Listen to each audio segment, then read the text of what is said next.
अस्सलाम वालेकुम। चंदई खबरों और तजियात के साथ जहांगीर खटक आपकी खिदमत में हाजिर है। नादरीन, आज जहां न्यूयॉर्क में बुध की रात और जुलाई की 30 तारीख, जबकि पाकिस्तान में जुमेरात की सुबह और जुलाई की 31 तारीख है।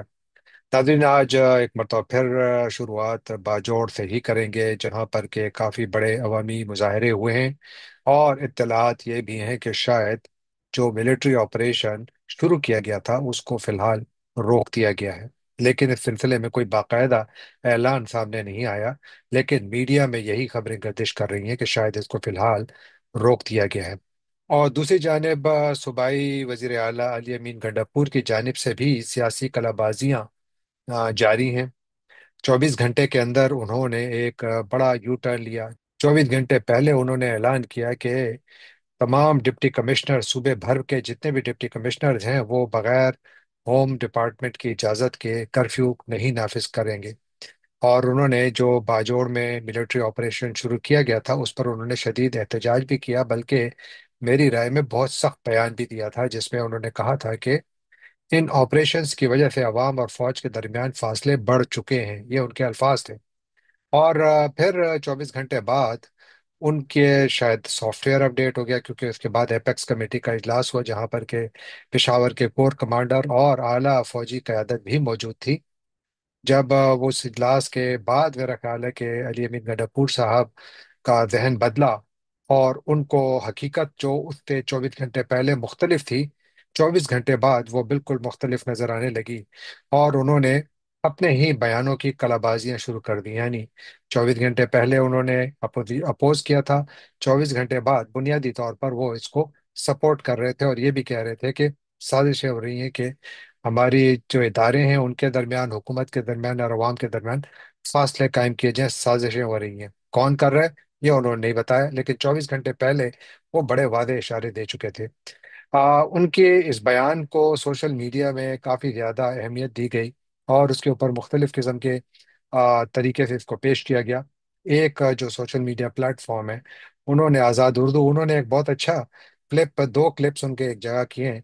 आइए सुनते हैं कि अली अमीन गंडापुर साहब ने इन 24 घंटों के दौरान फरमाया क्या, क्योंकि मेरा ख्याल है ये बहुत अहम है। उसके बाद फिर बात करते हैं। के हालात जो बने हैं बाजोड़ के अंदर, जिसके अंदर फिर हमारे मासूम शहरी फिर शहीद किए गए, और ये कोलेटरल डैमेज से जो एक एतमाद का रिश्ता ख़त्म हो रहा है हमारी फ़ौज के दरमियान और हमारी आवाम के दरमियान। ये मैं बारहा कह चुका हूँ कि हमारी फ़ौज के दरमियान और हमारी आवाम के दरमियान एतमाद ख़त्म हो चुका है, और ये एतमाद ख़त्म होने की वजह से ये जंग जिसमें ऑपरेशन बार बार किए गए वो नाकाम हुए, और ये जंग हम नहीं जीत पा रहे। बड़े खुलकर ये बात करता हूँ कि एक साजिश के तहत हमारे हुकूमत के दरमियान, अवाम के दरमियान और फोर्सेस के दरमियान एक अदम एतमाद पैदा किया जा रहा है, और इनको एक साजिश को ख़त्म करने के लिए हमने मिलकर ऐसे लोगों को बेनकाब करना है। जी नाजरीन, जैसा कि आपने देखा कि अली अमीन गंडापुर साहब का अपेरेंटली सॉफ्टवेयर वाकई अपडेट हुआ हुआ है, क्योंकि 24 घंटों के दौरान इतनी तेजी से किसी की जहन साजी हो सकती है ये मैंने बहुत कम देखा है। और हमारे चीफ मिनिस्टर साहब पहले एक बात कर रहे थे, उसके बाद दूसरी बात कर रहे थे। बातें तो दोनों शायद इन प्रिंसिपल गलत नहीं है, लेकिन जो उनका लाइन ऑफ एक्शन है वो बिल्कुल गलत है। क्योंकि इससे पहले उनका जो पैगाम था वो यानी जिसमें उन्होंने बड़ी इंडिपेंडेंट पोस्चरिंग वो ली हुई थी कि हम ये ऑपरेशंस के खिलाफ हैं, जो कि उनकी पार्टी का मौकफ है, ये अली अमीन का नहीं। ये उनकी पार्टी का मौकफ है। उनकी पार्टी तो ऐलान कर चुकी है, वो डिमांड कर चुकी है कि आप तमाम ऑपरेशंस बंद करें। और उसके बाद फिर चीफ मिनिस्टर साहब चंद घंटों के बाद दोबारा आते हैं एक अपडेटेड सॉफ्टवेयर के साथ, और उनकी जुबान भी बदली हुई होती है। और अगर आप इस वीडियो को गौर से देखें तो अली अमीन की जो बॉडी लैंग्वेज है वो भी थोड़ी मुख्तलिफ है। शायद वो कुछ प्रेशर में नजर आ रहे थे। और यही शायद हमारी आ, इस वक्त सियासत की हकीकतें हैं कि जहाँ पर सियासतदान बड़ी आसानी से अपनी जुबान बदल देते हैं।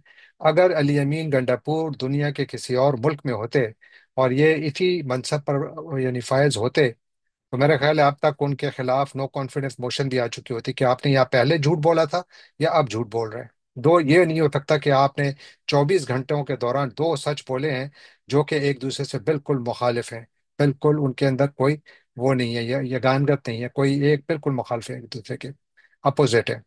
تو یہ ایک علی امین کی جو ایک اور نئی سیاسی کلا بازی جو ہے، جس کی وجہ سے ان کے اوپر پھر انگلیاں اٹھائی جاتی ہیں۔ دیکھیے، اگر پارٹی کا ایک موقف ہے تو آپ اپنا موقف پیش کریں۔ آپ صوبے کے چیف ایگزیکٹو ہیں، اور آپ اپنی پالیسی کی لائن کے اندر رہتے ہوئے اداروں کے ساتھ مل کر کام بھی کر سکتے ہیں، اور ان کو بتا سکتے ہیں کہ جی میں آپ کے ساتھ یہاں تک چل سکتا ہوں، اس سے آگے میں اس لیے نہیں چل سکتا کہ آپ میری پارٹی سے بات کیجیے، کیونکہ علی امین اس منصب پر بیٹھے ہیں ایک پارٹی کی وجہ سے۔ لیکن بہرحال یہ بحث لمبی ہو گئی، میری رائے یہ ہے کہ علی امین گنڈپور نے ایک عجیب سی مثال قائم کی ہے، جبکہ جو کہ بالکل زمینی حقائق سے مخالف ہے، یعنی 24 گھنٹے پہلے جو انہوں نے کچھ کہا تھا تو وہ زمینی حقائق سے کافی قریب تھا، لیکن 24 گھنٹے بعد جو ان کا بیان تبدیل ہوا تو اس نے کافی لوگوں کو حیران بھی کیا اور تھوڑا پریشان بھی کیا کہ ان کے اوپر کس قسم کا پریشر آیا، یا واقعی یہ پہلے کنونس نہیں تھے یا اب کنونس ہو گئے کہ ان کا بیان پہلے غلط تھا۔ لیکن علی امین صاحب کی جو بھی پولیٹیکل پوزیشننگ ہو، جو بھی پوسچرنگ ہو، کیونکہ وہ ہر قسم کے دعوے بھی کرتے رہتے ہیں، اعلانات بھی کرتے رہتے ہیں، اور بہت کم ایسا ہوتا ہے کہ ان پر عمل کرتے ہیں، تو کوئی اتنی بڑی حیرانگی کی بات بھی نہیں ہے۔ لیکن جو گراؤنڈ پر ہو رہا ہے، وہ میرا خیال ہے کہ علی امین گنڈپور اور ان کی حکومت اور تمام پاکستان کے ریاستی اداروں کے لیے ایک ویک اپ کال ہونی چاہیے، کیونکہ گزشتہ 24 گھنٹوں کے دوران جو باجوڑ ڈسٹرکٹ نے دیکھا، میرا خیال ہے کہ یہ ایک بڑا واضح پیغام تھا، کیونکہ بہت زیادہ شدید عوامی احتجاج دیکھا گیا، ایسا احتجاج کہ جو قرآن بھی تھا لیکن وہ بہت زیادہ شدید بھی تھا، اس میں غصہ بھی نظر آ رہا تھا، بلکہ ان مظاہروں میں بہت شدید نعرے لگائے گئے، اداروں کے خلاف نعرے لگائے گئے، اداروں کے افسران کے خلاف نعرے لگائے گئے، بہت زیادہ جوش و جذبہ ولولہ دیکھا گیا، اور لوگوں نے ہاتھوں میں قرآن رکھے ہوئے تھے، اور وہ تقاضا کر رہے تھے، مطالبہ کر رہے تھے ملیٹنٹس اور ملٹری دونوں سے کہ خدا کے لیے اس ہمارے خطے میں جنگ کو نہ بڑھائیں، یہاں پر ہمیں امن کی ضرورت ہے، آپ ہمیں امن دیں، جنگ نہ دیں، کیونکہ پہلے ہی وہ، یعنی جنگ کے پہلے دن ہی وہ 3 لاشیں اٹھا چکے تھے، اور یہ 3 لاشیں بہت بھاری تھیں کیونکہ ان میں بچے بھی تھے، اور ساتھ جو اوور آل موڈ ہے اس خطے میں، تو وہ ملٹری آپریشن کے بہت زیادہ مخالف ہے۔ اسی لیے آج جو خبریں آ رہی ہیں وہ یہ ہیں کہ آن دا گراؤنڈ کچھ زیادہ ایکٹیویٹی نہیں تھی، ملٹری آپریشن اپیرنٹلی تو جاری تھا، لیکن یہ کہ اس کے اوپر کوئی زیادہ عمل درآمد لگتا ہے کہ نہیں ہو رہا تھا، اس میں کوئی شدت ویسی نہیں تھی جیسی پہلے دن دیکھی گئی تھی، اور دوسرا یہ کہ کرفیو میں بھی کہتے ہیں کچھ نرمی کی جا رہی ہے، اور جو آپریشن ہے اس کو فی الحال تو اطلاعات یہ ہیں، یہ غیر مصدقہ اطلاعات ہیں کہ اس کو روک دیا گیا ہے، اور میرا خیال ہے کہ اگر اس قسم کے ماحول میں اگر کوئی بھی ملٹری آپریشن جاری رکھا جائے گا تو ایم ناٹ شور کہ اس کے نتائج کس قسم کے نکلیں گے، کیونکہ جب آپ کی مقامی آبادی آپ کے خلاف ہو، یعنی اس آپریشن کے خلاف ہو، اور جب وہاں پر ملیٹنٹس بھی بیٹھے ہوئے ہوں، تو ریاست کے لیے یقیناً بہت مشکل چوائسیز ہیں، اس میں کوئی شک نہیں ہے، کیونکہ ان کو بھی اپنا کام کرنا ہے، ان کو بھی ان علاقوں کو سیکیور کرنا ہے۔ لیکن سوال یہ ہے کہ 21 ناکام آپریشنز کے بعد کیا 22واں آپریشن کامیاب ہوگا؟ جتنا ہو سکتا ہے، یعنی یہ تو 21 چھوٹے بڑے تمام آپریشنز ہیں، اس میں جو آئی بی اوز ہیں یعنی انٹیلیجنس بیسڈ آپریشنز ہیں وہ نہیں شامل۔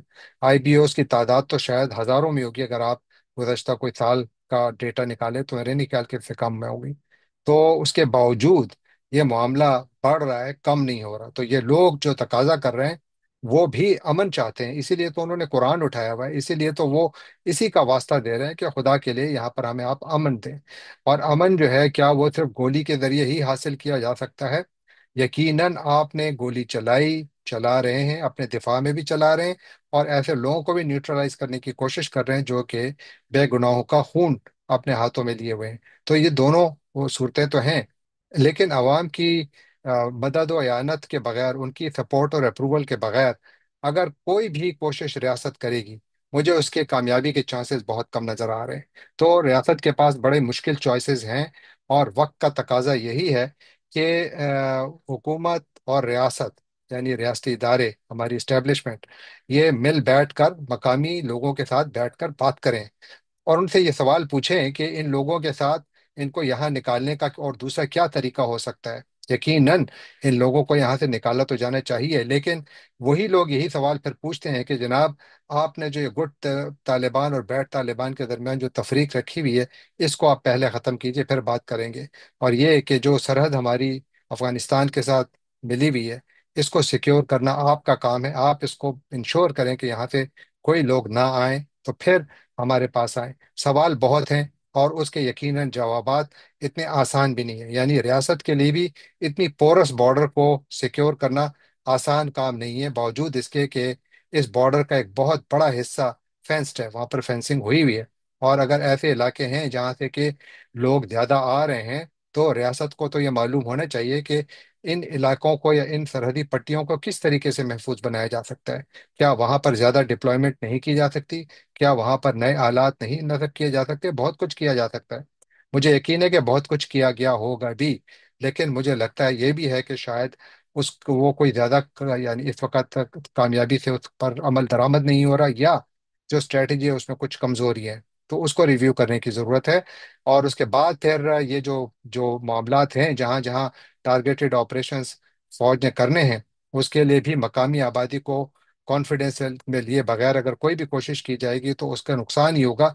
जो इस वक्त हम देख रहे हैं, हम शदीद गुस्सा देख रहे हैं, और आई एम श्योर कि रियासत इसको देख रही है, और शायद रियासत इसको समझ भी रही है।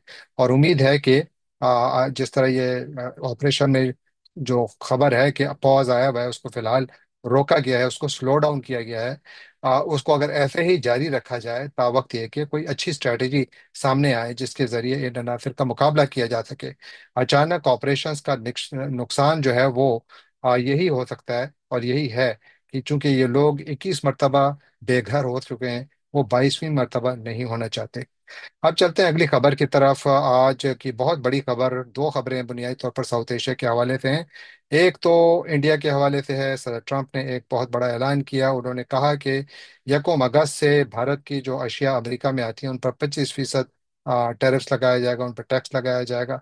और साथ उन्होंने ये भी कहा कि चूंकि भारत रूस से तेल खरीदता है, तो लिहाजा भारत पर इजाफी जुर्माने भी लगाए जाएंगे। ये वाजे नहीं है कि कितने जुर्माने लगाए जाएंगे। सर ट्रंप ने आज अपनी काफी नाराजगी का इजहार किया, और उन्होंने ये भी कहा कि हमारा भारत के साथ ट्रेड डेफिसिट बहुत ज्यादा है, और ये जो है इसको ठीक करने की जरूरत है। और इसकी वजह से हम जो है ये तमाम कुछ कर रहे हैं, जो एक्शंस ले रहे हैं, ये इसीलिए कर रहे हैं क्योंकि भारत जो है वो अमरीकी अशिया पर बहुत ज्यादा टैक्स लगाता है, और अपनी अशिया हमारे यहाँ भेज रहा है, हम उन पर टैक्स नहीं लगाते। और उसकी वजह से बहुत ज्यादा हमारे साथ, यानी हमारे ताजरों के साथ बहुत ज्यादती हो रही है, क्योंकि इनके नॉन मॉनेटरी ट्रेड बैरियर जो हैं वो बहुत ज्यादा खराब हैं, बहुत ज्यादा गलत हैं। और फिर उन्होंने एक और ट्वीट भी किया अपने सोशल मीडिया जो उनका प्लेटफॉर्म है ट्रुथ, और उसमें उन्होंने ऐलान किया कि अमेरिका और पाकिस्तान के दरमियान एक एग्रीमेंट हुआ है, जो कि बुनियादी तौर पर तेल की एक्सप्लोरेशन के हवाले से है। आई एम नॉट श्योर कि ये पाकिस्तान और अमेरिका के दरमियान बाकायदा तिजारती मुआहदा है, क्योंकि सर ट्रंप के इस बयान से ये महसूस होता है कि वो एक उस एग्रीमेंट का जिक्र कर रहे हैं कि जिसका ताल्लुक तेल की एक्सप्लोरेशन से है। और उन्होंने कहा कि हमने पाकिस्तान का जो काफ़ी बड़े ऑयल रिजर्व्स हैं, उनको डेवलप करने के लिए एक डील की है पाकिस्तान के साथ। और इस सिलसिले में हम एक कंपनी का इंतखाब भी कर रहे हैं, जिसके जरिए वो ये पार्टनरशिप को आगे बढ़ाएगी। मेरा ख्याल है कि उन्हें एक ये हल्का सा फिक्रा भी कसा कि शायद वो वक्त आ जाए कि जब पाकिस्तान भारत पर तेल भी बेचे। तो ये एक बड़ा बयान था, जो कि मेरा ख्याल है आने वाले दिनों में भारत और अमेरिका के दरमियान जो ताल्लुकात हैं, उसके अंदर ये एक और मसले की एक और मेरा ख्याल है शक्ल इख्तियार करेगा, जिसके नतीजे में अब भारत और अमेरिका वो पोजीशन ले रहे हैं, क्योंकि भारत की जानिब से जो फौरन रिएक्शन आया, तो उसमें वो कोई ज़्यादा नरम रिएक्शन नहीं है, उसमें सख्ती का अंसर मौजूद है। अब देखते ये हैं कि क्या 1 अगस्त से ये टैरिफ्स का इतलाक होता है, क्या इससे पहले भारत और अमेरिका के दरमियान कोई तिजारती मुआहदा होता है। क्योंकि इस वक्त जो खबरें आ रही हैं वो यही हैं कि भारत और अमेरिका के दरमियान तिजारती मुआहदे पर बड़े भारी इख्तलाफात हैं। और इस पूरे कज़िये में यकीनन पाकिस्तान को कुछ ज़्यादा फ़ायदा नज़र आ रहा है, क्योंकि पाकिस्तान के एक मुआहदे का जिक्र हो रहा है। और फिर जिस तरीके से ट्रंप बयान दे रहे हैं, तो उससे ये महसूस होता है कि शायद वो इंडिया को तपा रहे हैं, जब वो कह रहे हैं कि इनको शायद पाकिस्तान से तेल, या पाकिस्तान इन पर तेल बेचेगा। तो ये पूरी जो एक नया सिनेरियो डेवलप हो रहा है, मुझे लगता है कि इससे जियो स्ट्रेटेजिक शिफ्ट्स भी आ सकती हैं। क्योंकि इंडिया और यूएस के दरमियान जो पार्टनरशिप है, जो बड़ी स्ट्रेटेजिक और बड़ी करीबी पार्टनरशिप है, क्या इस किस्म की जो तजारती इख्तलाफात हैं, उनका असर कोई होगा दोनों मुल्कों के ताल्लुकात पर? क्या जो यहाँ पर अमेरिका में बहुत सारे लोगों का ये ख्याल है कि भारत जो है वो इसका अमेरिका का बहुत करीबी साथी होने की वजह से चीन के मुखालिफ यहाँ पर चीन के असर को कम करने में अमेरिका की मदद करेगा? क्या ये मुमकिन है? हालिया दिनों में हमने देखा है कि भारत की चीन से मुतालिक पॉलिसी में कुछ चेंजेस आ रही हैं। अमेरिका और भारत के दरमियान जो टोटल तिजारत का हजम है, वो कोई 129 अरब डॉलर से ज़्यादा का है, जिसमें कि ट्रेड डेफिसिट यानी अमेरिका का जो तिजारती खसारा है भारत के साथ, वो 45.7 अरब डॉलर का है। जबकि इसके मुकाबले में पाकिस्तान और अमेरिका का जो तजारती मुआहदा, जिसकी अभी तक बाकायदा ऐलान, मैं नहीं समझता कि बाकायदा ऐलान है सर ट्रम्प की तरफ से जो ऐलान किया गया, वो सिर्फ ऑयल पार्टनरशिप का ही है। जो बाकायदा ऐलान होगा तजारती मुआहदे का, उसमें पता लगेगा कि पाकिस्तान और अमेरिका के दरमियान मुआहदे की क्या जुजियात हैं, क्या उसकी डिटेल्स हैं। इस वक्त पाकिस्तान और अमेरिका की तजारत बहुत कम है, 7.3 अरब डॉलर लास्ट ईयर थी, विच इज़ बेसिकली नथिंग। और पाकिस्तान का ट्रेड सरप्लस है अमेरिका के साथ, यानी अमेरिका का पाकिस्तान के साथ तजारत में जो तजारती खसारा इस वक्त है वो 3 अरब डॉलर है। तो यकीनन अमेरिका पाकिस्तान से यही तकाजा कर रहा है कि आप हमसे ज़्यादा अशिया खरीदें। इस वक्त पाकिस्तान अमेरिका से सबसे ज़्यादा कपास खरीदने वाला मुल्क है। और अब पाकिस्तान शायद जो गैस वगैरह है वो भी अ, अमेरिका ही से खरीदे, और बाकी अशिया भी ऐसी हैं जो कि अमेरिका से पाकिस्तान खरीदना चाहेगा, ताकि जो ट्रेड डेफिसिट है उसको कम किया जा सके, और बड़े टैरिफ से जो अब पाकिस्तान के ऊपर लगने थे 29%, उनसे बचा जा सके। मुझे लगता है कि शायद दोनों के दरमियान ये मुआहदा तकरीबन तय पा गया है। इस सिलसिले में इसहाकडार साहब ने भी ऐलान किया था कि मामलात बहुत करीब हैं। आखिर में थोड़ा जिक्र अफगानिस्तान का। मैंने पाकिस्तान यानी बाजोर का जो ट्राइबल डिस्ट्रिक्ट है जहाँ पर कि मिलिट्री ऑपरेशन जारी है, वहाँ पर जो ये मामून डिस्ट्रिक्ट है, इसके बारे में कल भी मैंने अर्ज किया था कि ये बिल्कुल पाक अफगान बॉर्डर के ऊपर वाक़ है ये इलाका। और यहाँ की इसकी तकरीबन 22 किलोमीटर सरहद जो है वो अफगानिस्तान से मिलती है। तो यहाँ से दरअंदाजी होती है, अफगानिस्तान से फाइटर्स पाकिस्तान के अंदर मिलिटेंट्स आते हैं। और चूंकि अब खबर यह है कि अफगानिस्तान के तालिबान हुकूमत के वजीर खारजा अमीर खान मुत्तकी आने वाले आइंदा हफ्ते में मेरा ख्याल है इस्लामाबाद का दौरा करेंगे। और लगता यह है कि वहाँ पर यकीनन पाकिस्तान ये बात ज़रूर उठाएगा कि इस सिलसिले में अब वक्त आ गया है कि कोई बड़े इकदामात तालिबान को लेने पड़ेंगे। क्या तालिबान ये ले पाएंगे? सबसे बड़ा सवाल तो यह है, या वो लेना चाहते हैं? और ये कि अगर वो ना लें तो पाकिस्तान और अफगानिस्तान के ताल्लुकात की नौयत क्या होगी? मेरा यह ख्याल है कि शायद पाकिस्तान और अफगानिस्तान के ताल्लुकात मुमकिन तौर पर एक और रफ पैच से गुजर सकते हैं, अगर दोनों ममालिक के दरमियान इख्तलाफात की नौयत ऐसी ही रही जो इस वक्त है। अगरचे दोनों जाने से कोशिशें बड़ी की जा रही हैं, लेकिन फिर भी बुनियादी इख्तलाफात वही हैं, क्योंकि पाकिस्तान की जानिब हमलों में इजाफा हुआ है, खून ज़्यादा बह रहा है, बेगुनाहों की जाने जा रही हैं। जाने से पहले आपसे एक बार तो फिर दरख्वास्त कि आप हमारे चैनल को सब्सक्राइब कीजिए, लाइक कीजिए, शेयर कीजिए, कमेंट कीजिए, और बेल आइकॉन को क्लिक करना ना भूलिएगा। आपका बहुत बहुत शुक्रिया।